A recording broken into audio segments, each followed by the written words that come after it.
താൻ മൊറാൾ സംഭവം എന്ന് കേട്ടിട്ടുണ്ടോ? കയ്യൂർ വെടിവെപ്പ് എന്ന് കേട്ടിട്ടുണ്ടോ? ഇതൊക്കെ ഒരുപാട് തവണ കേട്ടിരിക്കുന്നു സർ. ആ, താനൊക്കെ കേട്ടിട്ടേ ഉള്ളൂ. അതിന്റെ മുന്നണി പോരാളിയായിരുന്നോ ഈ ഞാൻ. അതങ്ങ് പള്ളി പറഞ്ഞാ മതി. ആ പരിസരത്തെങ്ങും ഇദ്ദേഹം ഉണ്ടായിരുന്നില്ല. എംപോക്ക് തരം പറയുന്നു. എടോ, താനൊരു വിപ്ലവകാരിയുടെ ഇന്റഗ്രിറ്റിയാണ് ചോദ്യം ചെയ്യുന്നത്. ഇതൊക്കെ ഞാൻ പറയുന്നതല്ല, സാറിന്റെ തന്നെ പാർട്ടിയിലെ വല്യമാൻ പറയുന്നതാ. അനക്കറിയാടോ ആ വല്യമാനെ? പോളിറ്റല്ലേ പോളിറ്റ്.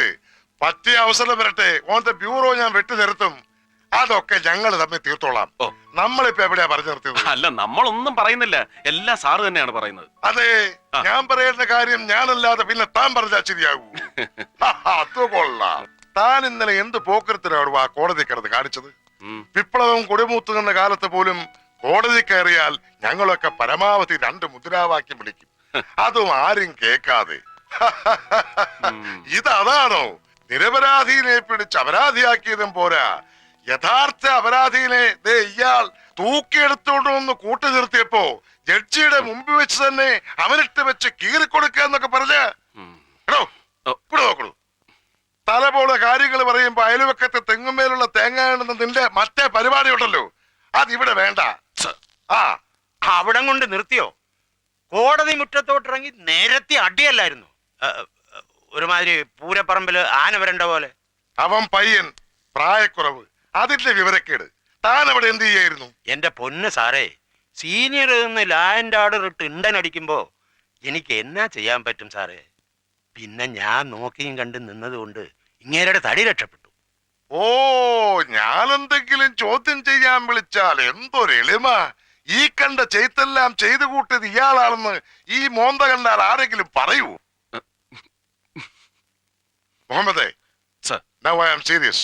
ഇനി എന്തെങ്കിലും മേജർ ആക്ഷൻ എടുക്കണമെങ്കിൽ അതെന്റെ പെർമിഷനോടെ മാത്രം മതി. എങ്കിൽ ഒരു ഇമ്മീഡിയറ്റ് ആക്ഷനുള്ള പെർമിഷൻ അങ്ങ് എനിക്ക് ഇപ്പൊ തരണം. എന്താണ് ഇഷ്യൂ? ചതി. ചതിക്കുത്തരം മുറിപ്പത്തല്. അതിന് പെർമിഷൻ വേണ്ട, ഓൺ ദ സ്പോട്ട് കൊടുത്തോൺ. Thank you sir.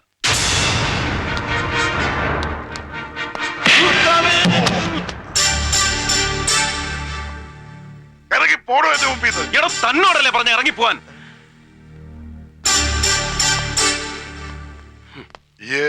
എമ്മയ്ക്ക് സൈക്കോളജിയാ പഠിച്ചേ? അല്ല, എക്കണോമിക്സ്. പിന്നെ എന്റെ മനസ്സിൽ ഇപ്പൊ അനക്ക് എങ്ങനെ മനസ്സിലായി? ഈ ഇപ്പൊ വീക്ക് വിട്ട നസ്രാണി പോത്തനല്ലേ ജോൺ വർഗീസ്, നമ്മുടെ DYMന്റെ പിള്ളേരെ വിട്ടിട്ട് ഓലിട്ട് 2 പിഴക്കണമെന്ന് ഞാനും കുറെ നാളായി വിചാരിക്കണു. ഇനിയിപ്പൊ അത് വേണ്ടല്ലോ. എന്താണ് സർ കാര്യം? ക്രിസ്തുമസിന് പോലും പള്ളിയിൽ പോവാത്ത തെണ്ടി മലയാള മാസം 1-ാം തീയതി ആകുമ്പോ ഗുരുവായൂർ കിടന്ന് തിരിഞ്ഞു കളിക്കുന്നത് കാണാം. ഭരണം മാറിയൊന്നും അറിഞ്ഞിട്ടില്ല അവൻ. ഇപ്പോഴും മറ്റവന്റെ ആളാ. ഇവിടെ നടക്കുന്നത് അവിടെ ചെന്ന് പറയും, അവിടെ നടക്കുന്നത് ഇവിടെ വന്ന് പറയും. എല്ലാം കൂടെ ചേർത്ത് പോളിറ്റിക്സ് അങ്ങോട്ട് വ്യൂറും. ഏത് ഷെട്ടി ചാടിപ്പോയി, അനക്കറിയാം. ഓൻ ചതിച്ചതാ ജോൺ. സാരയിലിടൂ, ഷെട്ടിക്ക് താനത്തെ ചൂണ്ടയ്ക്കും കൊളുത്തിനും ബലം പോരാ. എന്താ അടുത്ത സ്റ്റെപ്പ്? വെറും ഒരു റഹീം ഹാജി കൊലക്കേസിൽ ഒതുങ്ങുന്നതല്ല ഷെട്ടിയുടെ ഒരു ക്രിമിനൽ ഹിസ്റ്ററി. അവനെക്കുറിച്ച് കേട്ട അതിശയോക്തികളെല്ലാം ഒരുപാട് ആംപ്ലിഫൈഡ് ആണെന്ന് ആദ്യം എനിക്കും തോന്നിയിരുന്നു. No, too long, too high and very deep. ഇത്ര വലിയൊരു ആന്റി സോഷ്യൽ ആറ്റിറ്റ്യൂഡ് അവൻ മെയിൻറ്റെയിൻ ചെയ്യുന്നതിന്റെ മോട്ടിവേഷനാണ് പിടികിട്ടാത്തത്. സർ, വെറും ഒരു പൊളിറ്റിക്കൽ അപ്പോയിന്റ്മെന്റ് ആണ് എന്റെ ഈ സൂപ്രണ്ട് ഉദ്യോഗം എന്നറിയാൻ. അത് ഡിമാൻഡ് ചെയ്യാത്ത ഡെപ്തിലേക്ക് ഞാനൊന്ന് ഇറങ്ങിക്കോട്ടെ, അറ്റ്ലീസ്റ്റ് ഇൻ ഷട്ടീസ് കേസ്. ഇടയ്ക്ക് ഒരല്പം നാറ്റം അടിച്ചാലും ഒരു പോലീസ് സൂപ്രണ്ടിന്റെ പരിധിക്ക് പുറത്തു നിന്ന് കളിക്കാനും അങ്ങനെ അനുവദിക്കണം, അത്യാവശ്യ ഘട്ടത്തിൽ. അതായത് നിന്നെ അഴിച്ചുവിടണം. പിന്നെ നീ ഒപ്പിച്ചു കൂട്ടുന്ന പുലിവാലുകൾക്കൊക്കെ ന്യായം പറഞ്ഞ് നാട്ടുകാരുടെ മുമ്പിൽ ഞാനൊരു തിരുമണ്ടനാവണം. നാടിന്റെ തന്നെക്കല്ലേ ആവാം. സഖാക്കളൊക്കെ സഹായിച്ച് എനിക്കിപ്പോ അങ്ങനെ ഒരു ഇമേജ് ഉണ്ട്. കോമാളി ഇല്ല സർ, കോമാളി അല്ലാത്ത ഒരാളെ ഇവിടെയുള്ളൂ. That's U. അങ്ങ് മാത്രം. സലാം.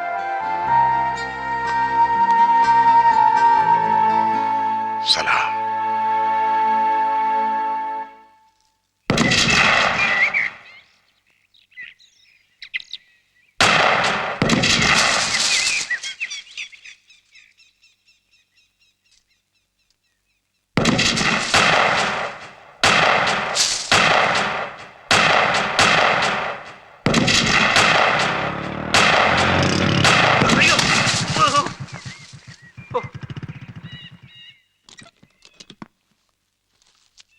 സാറേ കാഞ്ചിന്ന് കൈയെടുക്കണേ. ആകാശത്ത് വെച്ച അവസാനം എന്റെ നെഞ്ചി കൊള്ളും.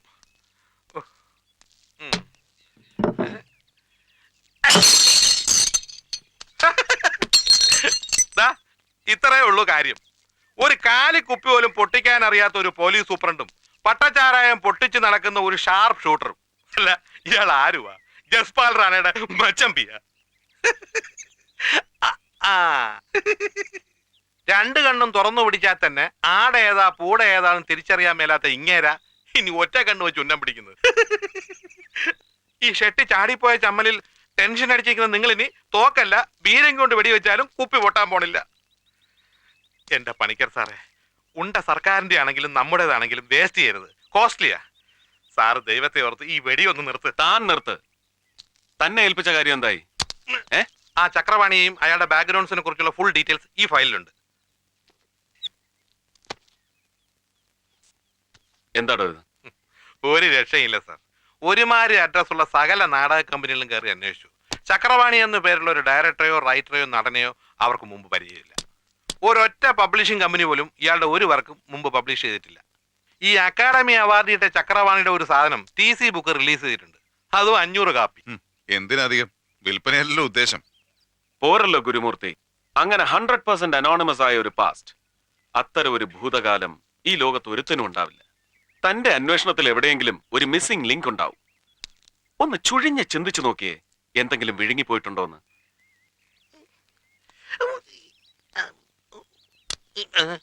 എടോ, വിഴുങ്ങിയത് പുറത്തെടുക്കാൻ താൻ ഇനി അപ്പിയുടെ ഓക്കാനിക്കൊന്നും വേണ്ട. ഒന്ന് ആലോചിച്ച് നോക്കാനേ പറഞ്ഞോളൂ. കായംകുളത്ത് ഒരു ട്രൂപ്പിലെ കിളവൻ മാനേജർ പറഞ്ഞു, അന്നത്തെ അവരുടെ സൂപ്പർ സ്റ്റാർ ആയിരുന്ന മഞ്ചേരി മാധവിന്റെ ഒരു നടിയുണ്ട്, അവളെ ചക്രവാണി എന്നൊരു കർത്തം വലിക്കാരെ അടിച്ചോണ്ടുപോയി. ആ ചക്രവാണി തന്നെയാണ് ഈ അവാർഡുകാരൻ ചക്രവാണി എന്നാ കിളവൻ പറയുന്നത്.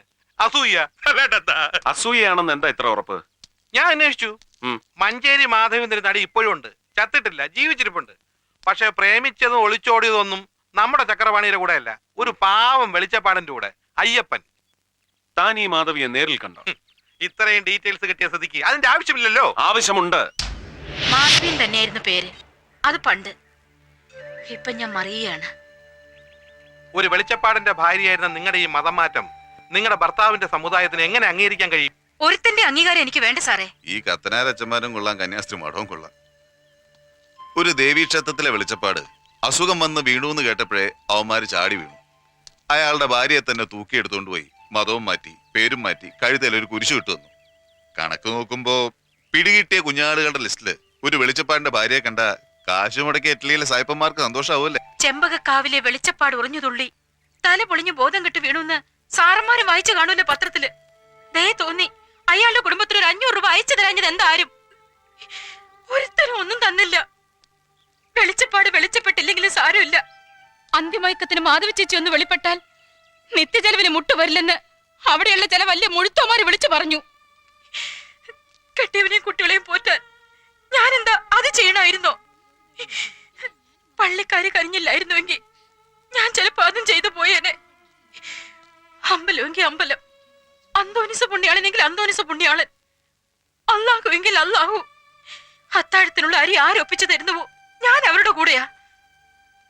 എന്താ സാറേ, അത് പാടില്ലെന്നുണ്ടോ നിങ്ങളുടെ നിയമത്തിൽ? മതി മതി, ആ വിഷയം നമുക്ക് വിടാം. ഞങ്ങൾക്കറിയേണ്ടത് അവനെ കുറിച്ച് മാത്രമാണ്. നിങ്ങളുടെ ആദ്യ ഭർത്താവില്ലേ ചക്രപാണി, അവനെ തന്നെ. ഇവരോട് പറഞ്ഞതിൽ കൂടുതലായി ഒന്നും എനിക്കറിയില്ല. 10-20 കൊല്ലം മുമ്പ് നടന്നൊരു പഴങ്കഥ, അതൊക്കെ ഞാൻ എന്നേ മറന്നു. ഈ കോൺവെന്റിലെ ചട്ടങ്ങൾ അനുസരിച്ച് ഇതിൽ കൂടുതൽ എന്തെങ്കിലും സംസാരിക്കണമെങ്കിൽ പൗലോസച്ചന്റെ അനുവാദം വേണം. ഓ, എന്നാ അനുവാദമാ? ഈ കോൺവെന്റ് എന്നൊക്കെ പറയുന്നത് പെണ്ണുങ്ങൾ ഒറ്റയ്ക്ക് താമസിക്കുന്ന സ്ഥലമല്ലേ? നിയന്ത്രണത്തിന് വേണ്ടി ഒരു ചട്ടം, അത്ര തന്നെ. ആ ചക്രപാണിയെ കുറിച്ച് ഈ പറഞ്ഞതിൽ കൂടുതലൊന്നും അവൾക്കും അറിയാമെന്ന് എനിക്ക് തോന്നുന്നില്ല. സാറിന് ആവശ്യമുണ്ടെങ്കിൽ അവളെ കൂടുതൽ ചോദ്യം ചെയ്യുന്നതിന് ഞാനൊരു തടസ്സമല്ല. അനുവാദം തന്നിരിക്കുന്നു. എന്താ? ഓ അച്ചോ, ആ മേസ്തിരി എന്താടോ? ആ മേസ്തിരി ഇതുവരെ വന്നില്ല. ഓ, അപ്പൊ ലേ തിന്നു ഓടത്തില്ല എന്ന് സാരം. ആ ചെട്ടിയാരോട് ഞാൻ എന്നാ പറയൂ എന്റെ കർത്താവേ.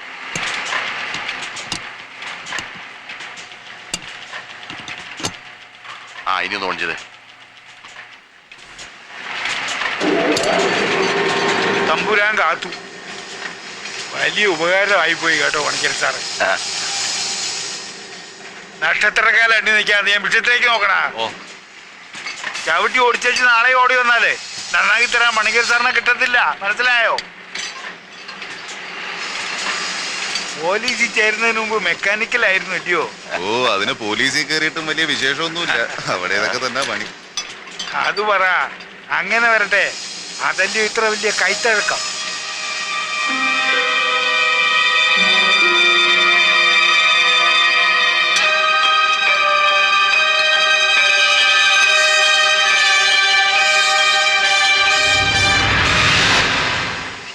സർ, ഒന്ന് seems very very family.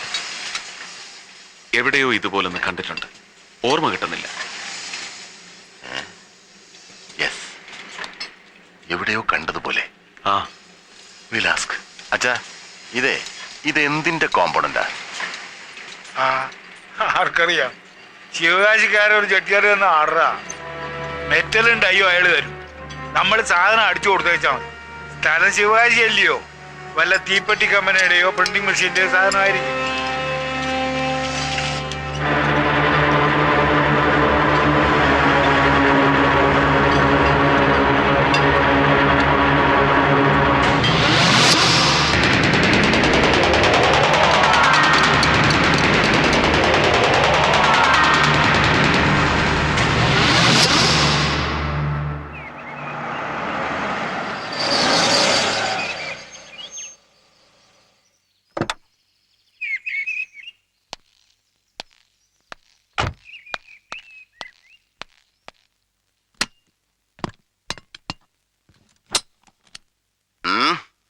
AK-47 Anton Kalashnikov 47. ഇറാഖിലേക്ക് റോക്കറ്റ് വിട്ട് കളിക്കുന്ന അമേരിക്കയ്ക്കും ബംഗ്ലാദേശിനും ഒരുപോലെ പ്രിയപ്പെട്ടവൻ. ഈ സെമി ഓട്ടോമാറ്റിക് റൈഫിളോ ഇതിന്റെ യൂറോ അമേരിക്കൻ ഇമിറ്റേഷൻസോ ഉപയോഗിക്കാത്ത ഒരു മിലിറ്ററി ഫോഴ്സുമില്ല ലോകത്ത്, ഇന്ത്യ അടക്കം. പഴയ സോവിയറ്റ് യൂണിയനിൽ നിന്ന് പിരിഞ്ഞുപോയ പല സ്റ്റേറ്റുകൾക്കും ആഫ്രിക്കൻ ഏഷ്യൻ ടെററിസ്റ്റുകൾ ചെലവിന് കൊടുക്കുന്നത് വെറുതെ അല്ല, ഇവനാണ് പ്രതിഫലം. സംഘടിപ്പിക്കാൻ വളരെ ബുദ്ധിമുട്ടിയോ? അല്പം. ആർട്ടിലറി കോറിൽ ഒരു സീക്രട്ട് സ്പെഷ്യൽ റിക്വസ്റ്റ് കൊടുത്തു അച്ചകയ്ക്ക്. പോലീസിൽ അങ്ങനെ ഒരു വകുപ്പുണ്ട് പുതിയതായി. പക്ഷെ ഉപയോഗിക്കണമെങ്കിൽ വേറെ പെർമിഷൻ വേണം. അത് നമുക്കില്ല സാർ. ഉപയോഗിച്ചു നോക്കിയേ പറ്റൂ. പാടില്ല സാർ. അതിന് കോർട്ട് ഓർഡർ പോലെയുള്ള വാലിഡ് ഡോക്യുമെന്റ്സ് വേണം.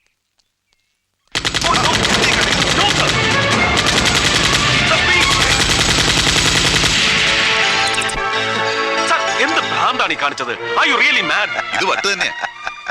വട്ട് തന്നെയാ. പക്ഷേ അത് ആർക്കൊക്കെയാണ്, ഏതിനൊക്കെയാണ്, എങ്ങനെയൊക്കെയാണെന്ന് അറിയണമെങ്കിൽ I have to use an AK-47. See the firing perfection. ഇത് ഒറിജിനൽ തന്നെയാ. Now I have to dismantle this gun. ഇത് അഴിച്ചു പറിച്ചതിന്റെ ആക്കോ ആണിയൊക്കെ ഒന്ന് ഇളക്കി പരിശോധിക്കണം.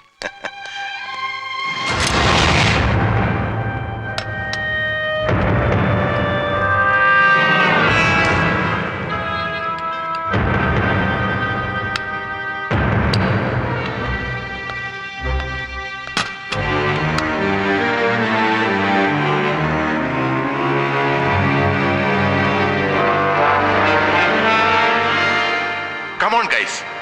See this.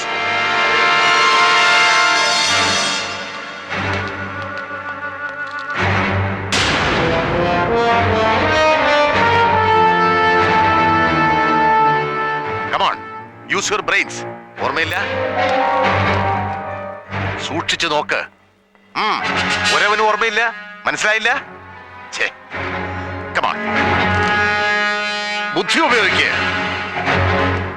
Come on. ഛേ, എടാ മരത്തലയന്മാരെ, തലച്ചോറില്ല ഒരുവനും. കണ്ടിട്ടില്ല ഇതിനു മുമ്പ് ഇത്? Please use your brain.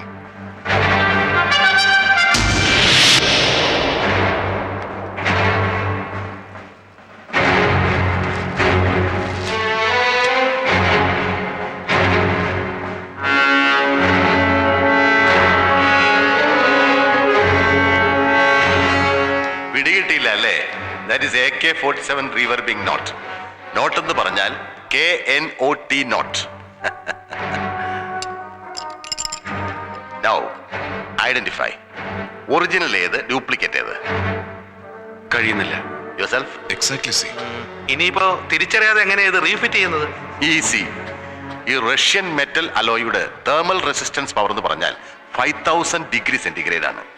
പക്ഷെ അച്ഛന്റെ ഈ ഡ്യൂപ്ലിക്കേറ്റ് തരക്കേടില്ലാത്തൊരു കൊല്ലന്റെ ആലയെ കൊണ്ട് വെച്ചാൽ ഉരുകൊലിക്കും. ഏറിയ 1200 degree centigrade. Imitations are still imitations only.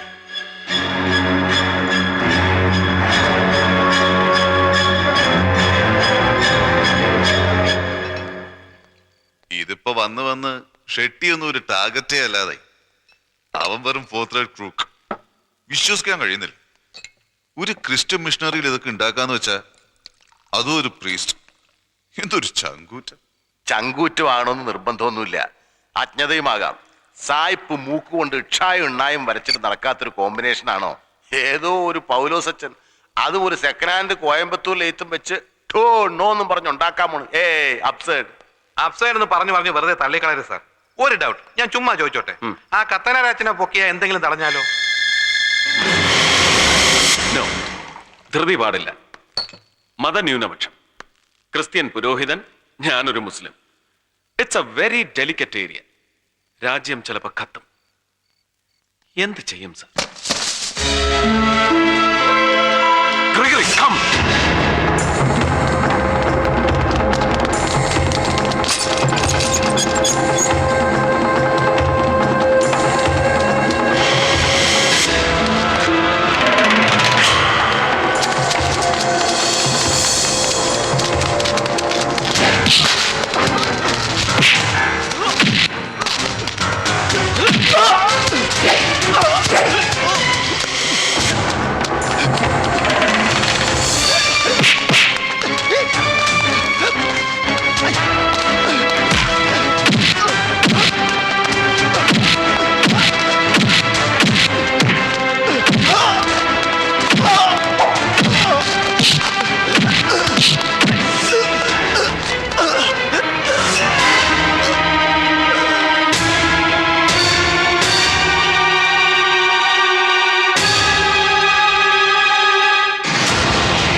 K. Shivaram, Lance Naik, the Artillery Segment, North East Regiment, Karimnagar, Jammu and Kashmir.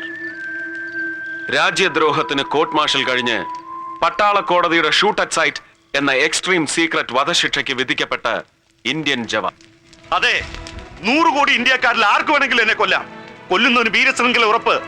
ഇപ്പൊ ഉറക്കം കിട്ടാതെ കിടക്കയിൽ ഉരുണ്ടു മറിയുന്ന കുറെ തമ്പുരാക്കന്മാർക്ക് ഞാൻ മരിച്ചാ പിന്നെ വിസ്കിയും വാല്യൂവും കഴിക്കാതെ സുഖമായി ഉറങ്ങാം. Relax Shivaram, relax. How can I relax sir? ഞാൻ ഫേസ് ചെയ്യുന്ന reality, the very cruel cheating reality അറിഞ്ഞാൽ പിന്നെ ഞാൻ മാത്രമല്ല നിങ്ങൾ ആരും റിലാക്സ് ചെയ്യില്ല. മനസാക്ഷിയുള്ള ഒരു ഇന്ത്യക്കാരനും അവന് കഴിയില്ല.